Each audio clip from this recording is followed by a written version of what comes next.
Τι είναι λαρυγγεκτομή? Η ολική λαρυγγεκτομή είναι μια χειρουργική επέμβαση που πραγματοποιείται στο λάρυγγα για την αφαίρεση ενός μέρους ή ολόκληρου του λάρυγγα. Περιπτώσεις όπου εμφανίζεται η λαρυγγεκτομή: ο καρκίνος του λάρυγγα, δυσλειτουργία του λάρυγγα, σοβαρές λοιμώξεις ή φλεγμονές, υποτροπή καρκίνου και σοβαρός τραυματισμός του λάρυγγα.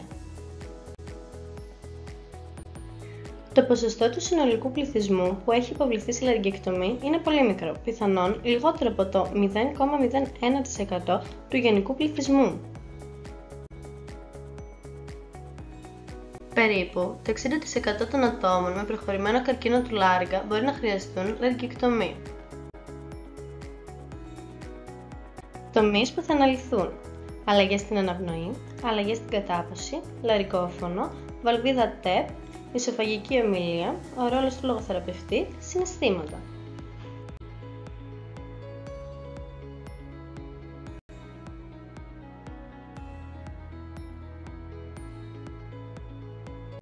Η διαδικασία της αναπνοής και η σημαντικότητά της στην φώνηση. Στο ύψος του στόματος είναι το κοινό σημείο της αναπνευστική οδού με την πεπτική οδό. Η διαδικασία της φώνησης πραγματοποιείται μέσω της αναπνοής. Η φώνηση είναι το αποτέλεσμα της δόνησης των φωνητικών χορδών, γεγονός που λαμβάνει η χώρα μέσα στο λάρυγγα. Η αναπνοή είναι εκείνη που επιτρέπει την φώνηση. Χωρίς αυτή, η φώνηση είναι αδύνατη. Με την αφαίρεση του λάρυγγα, χάνεται η σύνδεση μεταξύ του στόματος και της μύτης με την υπόλοιπη αναπνευστική οδό, με αποτέλεσμα ο εισπνεώμενος αέρας να μην είναι δυνατό να διαχέεται προς τους πνεύμονες. Έτσι, αυτό επηρεάζει και άλλες λειτουργίες του ανθρώπινου σώματος, η διαδικασία της αναπνοής, του φτερνίσματος και του βήχα. Πιο συγκεκριμένα, απώλεια της φυσιολογικής διήθησης και ήγνωσης του αέρα. Ο αέρας που εισέρχεται από τη μύτη συνήθως διήθηται, υγραίνεται και θερμαίνεται πριν φτάσει στους πνεύμονες. Μετά από λαρυγγεκτομή, αυτή η ιδιότητα χάνεται, κάτι που μπορεί να προκαλέσει ξηρότητα και ερεθισμό στους αερογωγούς. Αυξημένος κίνδυνος λοιμώξεων. Χωρίς τη φυσική προστασία που παρέχει η μύτη και το στόμα, το άτομο μπορεί να είναι πιο επιρρεπής σε λοιμώξεις του αναπνευστικού συστήματος.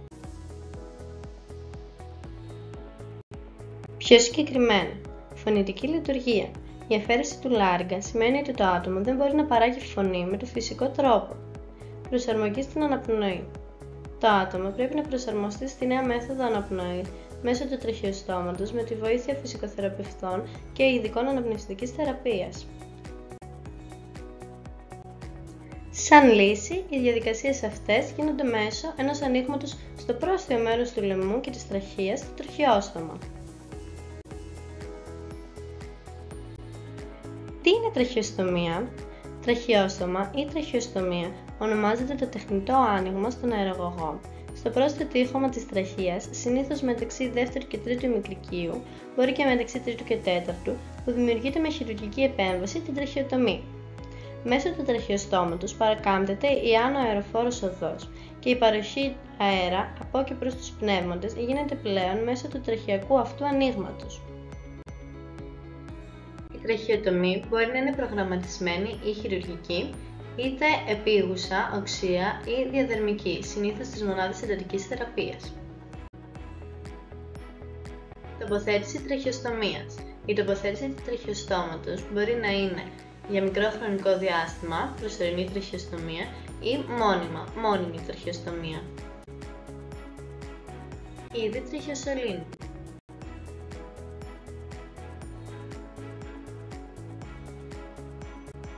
Πλαστική μιας χρήσεως, αργυρός τραχεοσωλήνας, αργυρός τραχεοσωλήνα Jackson, σωλήνας με K, σωλήνας με διπλό K. Τα κυριότερα πλεονεκτήματα της τραχεοστομίας είναι καθαρισμός των τραχεοβροχικών εκκρίσεων, μείωση αντιστάσεων αναπνοής, προστασία από την εισρόφηση στοματικών και γαστρικών εκκρίσεων.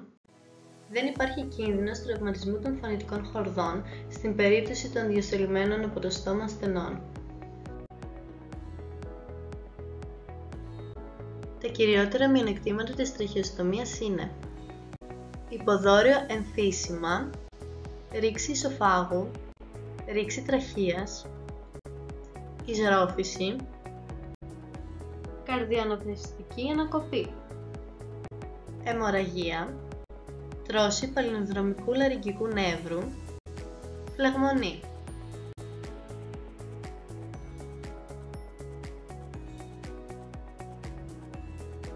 Τα προβλήματα στην κατάποση είναι συχνά μετά την ολική λαρυγγεκτομή. Μπορεί να είναι προσωρινά ή μακροχρόνια. Οι κίνδυνοι που απορρέουν από τα προβλήματα κατάποσης περιλαμβάνουν φτωχή κατάσταση θρέψης, περιορισμούς στις κοινωνικές περιστάσεις και ελαττωμένη ποιότητα ζωής. Ενώ έρευνες δείχνουν πως μετά τη λαρυγγεκτομή κανένας ασθενής δεν μπορούσε να μιλήσει δυνατά και το 10 με 58% έχουν δυσφαγία. Επειδή η κατάποση εμπλέκει το συντονισμό περισσότερων από 30 μυϊκών ομάδων και 5 κρανιακών νεύρων, μία βλάβη σε οποιοδήποτε τμήμα του συστήματος, από τη χειρουργική επέμβαση ή την ακτινοβολία, μπορεί να οδηγήσει σε δυσκολίες στην κατάποση. Αμέσως μετά τη χειρουργική επέμβαση, συνήθως δεν επιτρέπεται στους λαρυγγεκτομηθέντες να καταπιούν φαγητό και πρέπει να σιτίζονται μέσω του σωληνασίτησης για 2 με 3 εβδομάδες. Οι περισσότερες δυσκολίες στην κατάποση εντοπίζονται μετά το εξιτήριο από το νοσοκομείο. Μπορούν να εμφανιστούν προσπαθώντας κανείς να φάει υπερβολικά γρήγορα χωρίς να μασίσει καλά, είτε να συμβούν μετά από ένα τραύμα στον ανώτερο ισοφάγο καταπίνοντας ένα αιχμηρό κομμάτι τροφής ή πίνοντας πολύ καυτά υγρά. Αυτά μπορούν να προκαλέσουν είδημα, το οποίο μπορεί να διαρκέσει 1 με 2 μέρες. Η πλειοψηφία των λαρυγγεκτομηθέντων ξαναμαθαίνει πώς να καταπίνει με ελάχιστα προβλήματα. Κάποιοι μπορεί να χρειαστεί να κάνουν μικρές μόνο προσαρμογές στη σύντησή τους, ενώ κάποιοι βιώνουν σημαντικές δυσκολίες στην κατάποση και απαιτούν βοήθεια από ένα λογοθεραπευτή που εξειδικεύεται στις διαταραχές κατάποσης. Τρόποι να αποφεύγονται τέτοια επεισόδια: να τρώει κανείς αργά και υπομονετικά, να ξεπλένει την τροφή με περισσότερα υγρά για όσο απαιτείται, να καταπίνετε μία μικρή ποσότητα φαγητού κάθε φορά και πάντα να αναμειγνύετε με κάποιο υγρό στο στόμα πριν την κατάποση, να αποφεύγονται τροφές που είναι κολλώδεις ή σκληρές για τη μάσηση και να σχηματίζονται μικρές μπουκές φαγητού και να μασώνται πολύ καλά.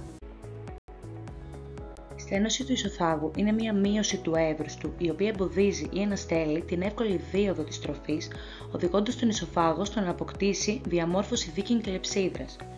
Οι στενώσεις μετά τη λαρυγγεκτομή μπορεί να οφείλονται σε επιδράσεις της ακτινοβολίας και τη σφιχτή σειραφή της χειρουργικής σύγκλησης, ενώ μπορούν να αναπτυχθούν και βαθμιαία. Οι παρεμβάσεις που μπορούν να βοηθήσουν τον ασθενή περιλαμβάνουν αλλαγές στη δίαιτα και τη στάση του σώματος, μυοτομή και διαστολή. Το είδημα αμέσως μετά τη χειρουργική επέμβαση τείνει να ελαττώνεται με την πάροδο του χρόνου, γεγονός που μειώνει τη στένωση του ισοφάγου και τελικά κάνει ευκολότερη την κατάποση. Ωστόσο, εάν δεν συμβεί κάτι τέτοιο, η μόνη θεραπευτική επιλογή είναι η διαστολή του ισοφάγου. Ο ελεύθερος κρημνός, που κάποιες φορές χρησιμοποιείται για να αντικαταστήσει το λάρυγγα, δεν έχει περισταλτισμό, κάνοντας την κατάποση ακόμα πιο δύσκολη. Σε τέτοιες περιπτώσεις, μετά τη χειρουργική επέμβαση, η τροφή κατέρχεται προς το στόμαχο κυρίως με τη βαρύτητα, ενώ η σύντηση διαρκεί περισσότερο. Μετά την ολική λαρυγγεκτομή, η κατάποση βελτιώνεται σταδιακά τους πρώτους 18 μήνες μετά την επέμβαση.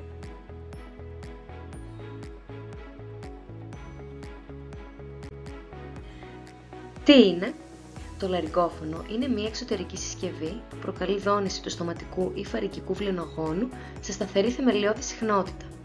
Ήταν η αρχική μέθοδος που επινοήθηκε με σκοπό την αποκατάσταση της φωνής μετά από ολική λαρυγγεκτομή. Στους ασθενείς που έχουν υποβληθεί σε ολική λαρυγγεκτομή έχει αφαιρεθεί συσκευή δόνησης και παρόλο που γεννήτρια αέρα και ερθρωτική οδός παραμένουν, η ροή του αέρα εκτρέπεται και δεν διέρχεται από την ερθρωτική οδό. Η αποκατάσταση της φωνής αποσκοπεί στην τεχνητή δημιουργία μιας ηχητικής πηγής με την επανεισαγωγή μιας δονούμενης στήλης αέρα, η οποία στη συνέχεια τροποποιείται από την ερθρωτική οδό.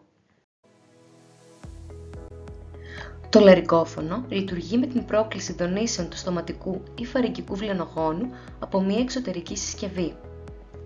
Η επιλογή της συσκευής εξαρτάται από ανατομικούς παράγοντες και την προτίμηση του ασθενούς. Το λαρυγγόφωνο μπορεί να λειτουργήσει είτε έμεσα, μέσω επαφής με το δέρμα, η οποία προκαλεί δονήσεις στο φάρυγγα,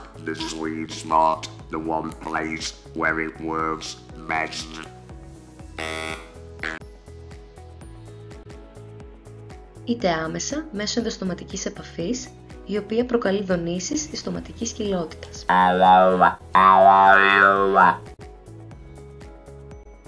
Η ενδοστοματική τεχνική χρησιμοποιεί ένα μικρό οδονούμενο σωλήνα που τοποθετείται μέσω του στόματος και ακουμπά στον στοματικό βλενογόνο, στον βλενογόνο του φάρυγγα ή στη βάση της γλώσσας. Αυτή η τεχνική είναι χρήσιμη για άτομα με προβλήματα στο λαιμό ή που δεν αντέχουν τη χειροκίνητη πίεση στο λαιμό. Ωστόσο, μπορεί να επηρεάσει την προφορά ήχων, μειώνοντας την καταληπτότητα της ομιλίας. Επίσης, μπορεί να υπάρχουν προβλήματα υγιεινής σχετικά με τους ενδοστοματικούς σωλήνες. Η ηλεκτρολαρυγγική ομιλία χαρακτηρίζεται από μονοτονική ή ρομποτική ποιότητα ομιλίας. Η χρήση ενός ηλεκτρολαρυγγικού συστήματος σε τονικές γλώσσες παρουσιάζει σημαντικές δυσκολίες.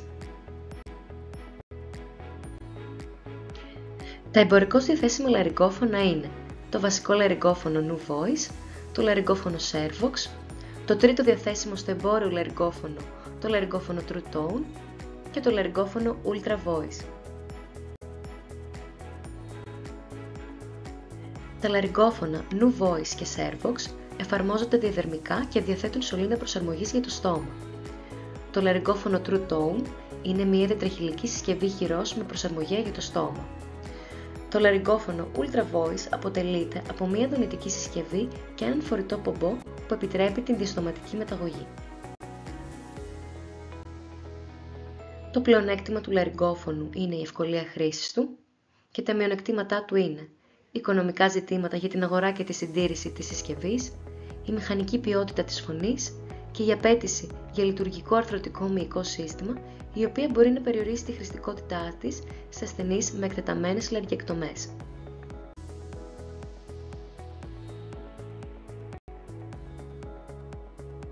Η τραχεοεισοφαγική παρακέντηση είναι μια χειρουργική διαδικασία κατά την οποία δημιουργείται μια μικρή τρύπα από το οπίστιο τείχομα της τραχείας στο τείχομα του ισοφάγου. Έπειτα τοποθετείται μια πρόθεση από όπου ο εκπνεόμενος αέρας περνάει από την τραχεία στον ισοφάγο και από εκεί στο στόμα χωρίς να μεταφέρονται τρόφιμο στον αγωγό, εμποδίζοντας τη διέλευση του αέρα. Η τραχεοεισοφαγική ομιλία TEP γίνεται με τη σύνδεση της φωνητικής πρόθεσης. Η πρόθεση είναι μια βαλβίδα φτιαγμένη από σιλικόνη. Η βαλβίδα TEP μπορεί να τοποθετηθεί κατά τη στιγμή της λαρυγγεκτομής ή αργότερα έπειτα από εξατομικευμένη απόφαση του χειρουργού. Ο αέρας εκτρέπεται από τον αεραγωγό προς τον ισοφάγο με το προσωρινό κλείσιμο του στομείου κατά την εκπνοή, επιτρέποντας στους μυϊκούς κραδασμούς στον ισοφάγο να δημιουργήσουν ήχο. Αποτελεί από τις πιο συχνές επιλογές μετά την ολική λαρυγγεκτομή, καθώς είναι μια αξιόπιστη τεχνική που μειώνει τη φωνητική αναπηρία με τον ευκολότερο και πιο άνετο τρόπο υπό γενική αναισθησία. Ωστόσο, αυτή η πρόθεση δεν είναι κατάλληλη για όλους και έχει τον κίνδυνο δυνητικά σοβαρών επιπλοκών όπως η διεύρυνση του συριγγίου, η μετατόπιση της πρόθεσης και ο σχηματισμός κοκκιώδους ιστού. Σύμφωνα όμως με μια έρευνα, αποτελούν αποδεκτό ποσοστό επιπλοκών 16%. Συχνότερη επιπλοκή με εμφάνιση 26% στην ίδια έρευνα αποτελεί η διαρροή γύρω από τη βαλβίδα, η οποία διορθώνεται με αλλαγή της πρόθεσης. Με τη βελτίωση της χειρουργικής στην ολική λαρυγγεκτομή μπορούν να αποφευχθούν πολλά από τα πιθανά μεταγχειρητικά προβλήματα, όπως η υπερτονικότητα του φαρυγγοεισοφαγικού τμήματος και το κακό περίγραμμα του στομείου. Είναι σημαντικό η τραχεοστομία να διατηρείται καθαρή και απαλλαγμένη από κρούστες. Αρχικά μπορεί να χρειαστεί να καθαρίζεται αρκετές φορές την ημέρα, αλλά σταδιακά μία φορά την ημέρα μπορεί να είναι αρκετή. Έτσι, είναι σημαντικό να εγγραίνεται ο αέρας που αναπνέεται, ιδιαίτερα εάν το περιβάλλον διαβίωσης είναι πολύ ξηρό. Ένας απλός τρόπος για να γίνει αυτό από το σπίτι είναι η χρήση ενός καλύματος ή φίλτρου, όπως βλέπετε στη φωτογραφία, πάνω από την τραχεοστομία, προκειμένου να θερμαίνεται ο αέρας αλλά και να φιλτράρεται.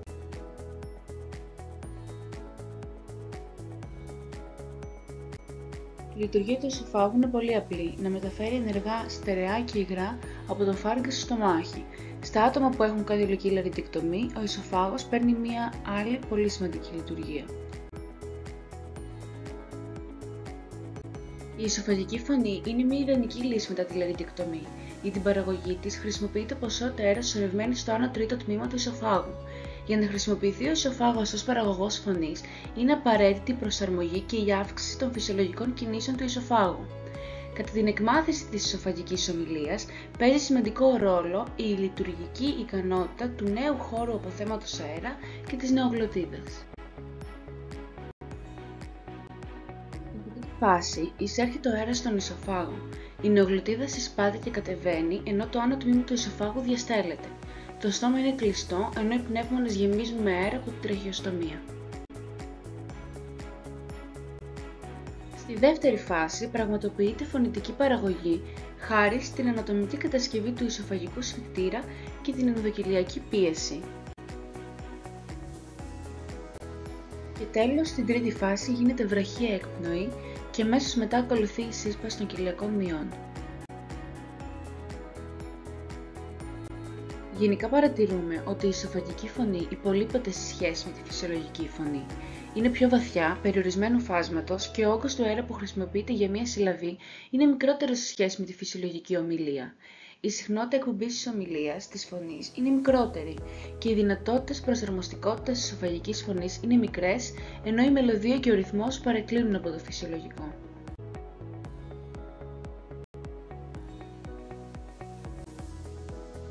Συνεχίζοντας βλέπουμε τις 4 μεθόδους της ισοφαγικής ομιλίας. Ξεκινάμε με τη μέθοδο κατάπαυσης αέρα.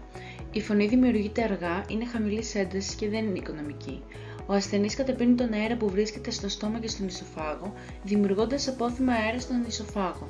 Η επιστροφή του αέρα από τον αποθυματικό χώρο ρέει χωρίς να μπορεί να ελεγχθεί η σωστή ποσότητα αέρα που εξέρχεται. Η μέθοδος ένεσης βασίζεται στην έχηση του αέρα στον ισοφάγο, έτσι ώστε ο ασθενής, κλείνοντας τα χείλη του απότομα, να προφέρει εκρηκτικά σύμφωνα. Αυξάνεται η πίεση στην χειλική κοιλότητα και μεταφέρεται ποσότητα αέρα στο άνω τμήμα του ισοφάγου.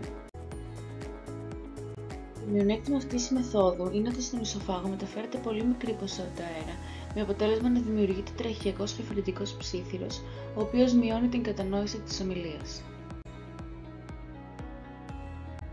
Στη μέθοδο εισπνοής, βλέπουμε ότι κατά την εισπνοή η αρνητική πίεση στη θωρακική κοιλότητα δρά στα τυχώματα του ισοφάγου, όπου επιτρέπει το ρούφιγμα αέρα στην κοιλότητα του ισοφάγου. Επίσης, μετακινώντας την κάτω γνάθο προς τα εμπρός και ανασηκώνοντας τους ώμους, χαλαρώνουν οι μύες του άνω τμήματος του ισοφάγου και ο κάτω φαρυντικός σφιχτήρας. Η ισοφαγική μοίρα και η ψευδογλωτίδα ανοίγουν, ενώ η αρνητική πίεση από τον θώρακα και τον ισοφάγο επιτρέπουν το άνω τμήμα του ισοφάγου να συσσωρεύσει αέρα. Η αύξηση της πίεσης των κοιλιακών τυχωμάτων σπρώχνει το συσσωρευμένο αέρα του ισοφάγου προς την ψευδογλωτίδα, παράγοντας ήχο. Τέτοιου είδους φωνή σχηματίζεται στον φάρυγγο και στη στοματική κοιλότητα. Στη μέθοδο αναρρόφησης, ο αέρας πιέζεται στον ισοφάγο με την παλινδρομική κίνηση της γλώσσας ή ρουφώντας την κορυφή της γλώσσας, η οποία είναι τοποθετημένη στα υπερόια τόξα. Το πλεονέκτημα αυτής της μεθόδου είναι ότι ο αέρας συσσωρεύεται στο άνω τμήμα του ισοφάγου και εύκολα ελευθερώνεται, ενώ το απόθεμα αέρα στον ισοφάγο ξαναγεμίζει γρήγορα.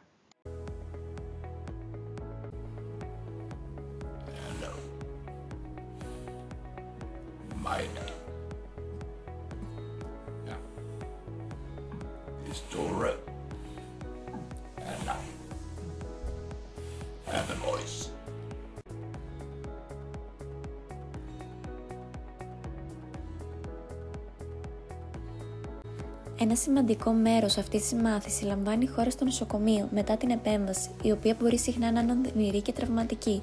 Η συνεχή συμβολή του λογοθεραπευτή είναι σημαντική για τη διατήρηση της φωνής και της ασφαλούς και αποτελεσματικής λειτουργίας της κατάπαυσης μετά τη θεραπεία του καρκίνου της κεφαλής και του τραχύλου. Για όσους υποβάλλονται σε χειρουργική επέμβαση, η εκ των προτέρων διδασκαλία των στρατηγικών κατάπαυσης μπορεί να μειώσει τον κίνδυνο και να μεγιστοποιήσει τη λειτουργία. Έτσι, μειώνεται και η ανάγκη για σύντηση με σωλήνα κατά τη διάρκεια της θεραπείας και τη διάρκεια της τροφοδοσίας με σωλήνα μετά τη θεραπεία. Οι λογοθεραπευτές θα πρέπει να συζητήσουν τον ρόλο τους και να σκιαγραφίζουν την ανάγκη για ενεργό συμμετοχή του ασθενούς στη θεραπεία για τη μεγιστοποίηση των αποτελεσμάτων. Η ευθύνη για την αποκατάσταση της φωνής, της ομιλίας και της κατάποσης ανήκει σε ολόκληρη την διεπιστημονική ομάδα, αλλά είναι συγκεκριμένος ο ρόλος του λογοθεραπευτή. Η οικογένεια και οι φροντιστές του ασθενούς συμμετέχουν επίσης σε αυτήν την αποκατάσταση. Γι' αυτό θα πρέπει να γίνεται και ενημέρωση της οικογένειας για τις εναλλακτικές μεθόδους επικοινωνίας, οι οποίες αναφέρθηκαν προηγουμένως. Όλοι οι ασθενείς με καρκίνο κεφαλής και τραχείλου θα πρέπει να υποβάλλονται πριν από τη θεραπεία και σε όλα τα στάδια της θεραπείας, σε αξιολόγηση της ομιλίας και σε αξιολόγηση της κατάποσης. Οι κλινικές αξιολογήσεις περιλαμβάνουν αντιληπτική αξιολόγηση της ποιότητας της φωνής, αξιολόγηση στοματοφαρυγγικής κατάποσης, έλεγχο της γλώσσας και δύναμη, άρθρωση, στοματική κινητική εξέταση όπως το κλείσιμο των χειλιών, το εύρος κίνησης κτλ. Συναισθήματα ατόμων με λαρυγγεκτομή, φόβος και άγχος, θλίψη και απώλεια, απογοήτευση και ενδεχομένως κατάθλιψη. Η διάγνωση του καρκίνου και η προοπτική μιας μεγάλης χειρουργικής επέμβασης μπορεί να είναι εξαιρετικά αγχωτική. Το άτομο μπορεί να αισθάνεται ότι βιώνει την απώλεια μιας σημαντικής πτυχής της ταυτότητάς του. Η αναπροσαρμογή στη νέα πραγματικότητα μπορεί να είναι δύσκολη και απογοητευτική. Οι ασθενείς μπορεί να νιώσουν απομονωμένοι και να αντιμετωπίσουν προκλήσεις στην καθημερινή του ζωή. Καθώς φτάνουμε στο τέλος αυτής της παρουσίασης, ας αφιερώσουμε μια στιγμή να σκεφτούμε το ταξίδι αυτών των ατόμων. Από τη στιγμή της διάγνωσης μέχρι τη χειρουργική επέμβαση και την επανεκπαίδευση να επικοινωνούν με νέους τρόπους, κάθε βήμα είναι γεμάτο προκλήσεις αλλά και θάρρος. Αυτοί οι άνθρωποι δεν είναι μόνο ασθενείς, είναι ήρωες που αντιμετωπίζουν την καθημερινότητά τους με αξιοπρέπεια και αποφασιστικότητα. Η φωνή τους μπορεί να άλλαξε, αλλά η δύναμή τους παραμένει αλόβητη. Ευχαριστούμε για την προσοχή σας.